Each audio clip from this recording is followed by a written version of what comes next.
শুনলাম নাকি আজকাল 10-12 বছরের বাচ্চাদের ট্রু লাভ হয়ে যাচ্ছে। চলো গসিপ করি।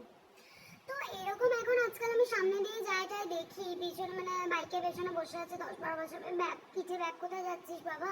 টিউশন যাচ্ছি দিদি। কে দিয়ে আসলো? দাদা না বয়ফ্রেন্ড। বয়ফ্রেন্ড দিয়ে যাচ্ছে টিউশনে। বয়ফ্রেন্ড না হাতি। ঠিক আছে ভাই, তোর এখন বলবি শ্রী অ্যাটলিস্ট তোর তো আছে, তোর তো বয়ফ্রেন্ডও নেই। ঠিক আছে ভাই, আমার নেই, এখন নেই ভাই। 10-12 বছর বয়সে না আমিও দেখতে ভালোবাসতাম মন থেকে।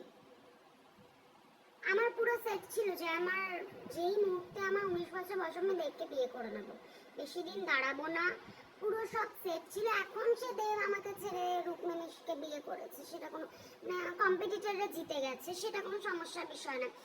যেটা মেন কথা সেটা হলো ওদের এখন হচ্ছে ট্রু লাভ। কেটে গেল। ওরে কি স্টোরি স্টেটাস, তूने मेरा दिल दुखाया वो कोई बात नहीं। তোর দিলটাই এইটুকু। তোর 28 বছরের বয়ফ্রেন্ড, ওর যদি ঠিক সময় বিয়ে হতো তোর বয়সে একটা বাচ্চা হতো রে ওর। তোর 28 বছরের বয়ফ্রেন্ড তোর দিল দুখিয়েছে, এইটুকুনি তোর দিল, সেটাকে আবার দুখিয়েছে। ঠিক আছে, দিল।